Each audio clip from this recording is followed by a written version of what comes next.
प्यारे देशवासियों, नमस्कार। आज मैं आपसे चर्चा करूंगा एनडीए गठबंधन के भविष्य के बारे में और इंडिया गठबंधन की जो इस वक्त कुछ ताकत बढ़ रही है, खास करके बिहार चुनाव को लेकर के। मैंने आपको बताया था कि 15 अप्रैल को आरजेडी के कुछ नेता यहाँ आकर के कांग्रेस नेताओं से मिलकर के गए थे दिल्ली में, और 17 अप्रैल को पटना में इनकी मीटिंग थी। 17 अप्रैल को वो मीटिंग हुई है और जो माहौल वहाँ दिखाई दिया है उसके मुताबिक शायद एनडीए गठबंधन को बहुत बड़ा झटका लगने वाला है।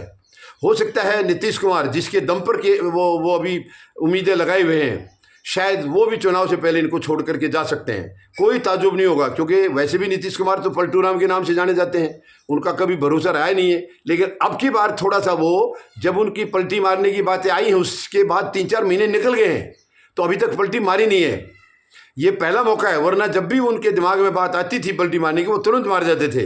अब की बार है कि दिसंबर से ये चर्चाएं सुन रहे थे कि नीतीश कुमार इंडिया गठबंधन में जाएंगे, यानी आरजेडी के साथ सरकार बनाएंगे, बीजेपी गठबंधन को छोड़ के उनकी सरकार में उनके साथ बनाएंगे।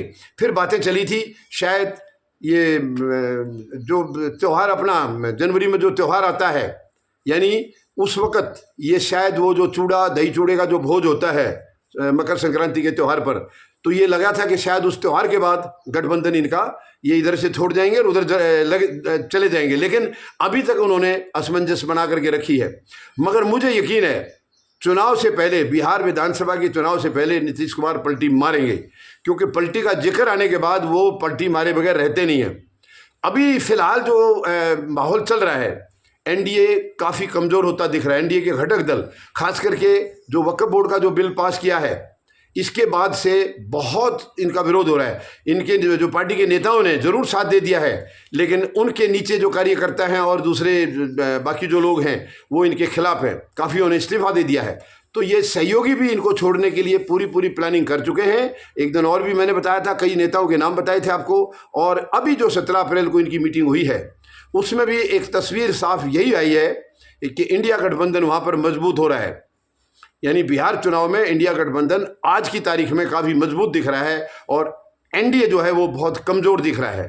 अब कल क्या डेवलपमेंट होता है, कोई और नया गोल खिलाएंगे। अगर नीतीश वहाँ चले गए तब तो इंडिया गठबंधन बहुत ही मजबूत हो जाएगा, इसमें कोई दो राय नहीं है। फिर बीजेपी के पास कोई अस्तित्व नहीं बचेगा। देखिए, बीजेपी का अपना वोट बैंक तो है, मगर सीटें इनको तब आएंगी जब नीतीश इनके साथ होगा। बिना नीतीश इनकी सीटें नहीं आएंगी, ये बात साफ है। नीतीश हैं तो इनकी सीटें आएंगी, नहीं तो फिर इनकी वोट जरूर आ जाएंगी लेकिन सीट नहीं मिलेंगी इनको। तो ये पूरी कोशिश में है कि कैसे भी नीतीश को लुभाना है, क्योंकि नीतीश अब इनके कार्यक्रमों से दूरी बना रहे हैं। प्रधानमंत्री महोदय का भी दौरा होने वाला है, लेकिन उसके दौरे से पहले ही, प्रधानमंत्री के दौरे से पहले ही नीतीश ये दिखा रहे हैं कि शायद ये उनसे नाराज़ हैं। और वो नाराज़ तो उनका है ही, शुरू से चल रहा है, क्योंकि उनके लिए कभी इन्होंने ये अनाउंस नहीं किया है कि मुख्यमंत्री वही होंगे। बार बार पूछे जाने पर भी मुख्यमंत्री की बात को टाल जाते हैं बीजेपी वाले, वो नहीं ले रहे हैं नीतीश का नाम। और यही कारण है कि नीतीश पूरी तरह से उनके साथ नहीं है।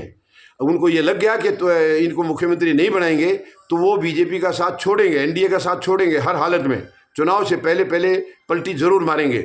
और वहाँ इंडिया गठबंधन में, उनमें तकरीबन फ़िलहाल जो सीएम का चेहरा है वो जहाँ तक उम्मीद लग रही है वो आरजेडी के ही नेता होंगे। आरजेडी के तेजस्वी का फिलहाल सीएम के रूप में चेहरा आ रहा है। अब नीतीश उनके साथ मिलते हैं तो भी मुझे नहीं लगता है कि सीएम चेहरे में ये कोई बदलाव करेंगे।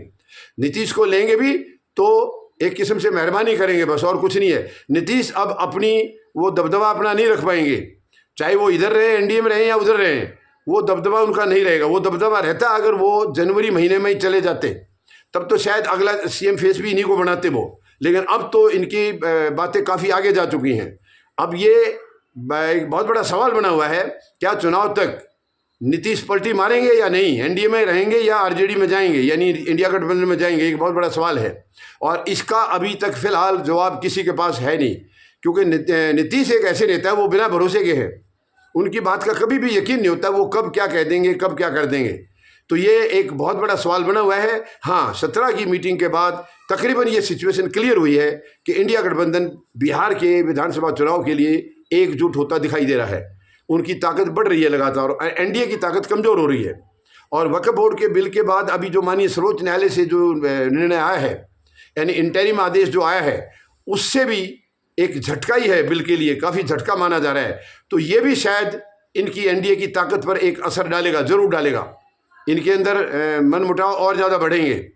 तो फिलहाल हमें थोड़ा सा इंतज़ार करना होगा, लेकिन आसार जो अभी नज़र आए हैं 17 अप्रैल की मीटिंग के बाद में, तो आज की तारीख में किनारा जो है इंडिया गठबंधन को मजबूत दिखाई दे रहा है और एनडीए पिछड़ता हुआ दिख रहा है। कुछ सहयोगी इनका आने वाले समय में और भी साथ छोड़ सकते हैं, ऐसी भी उम्मीदें लगाई जा रही हैं।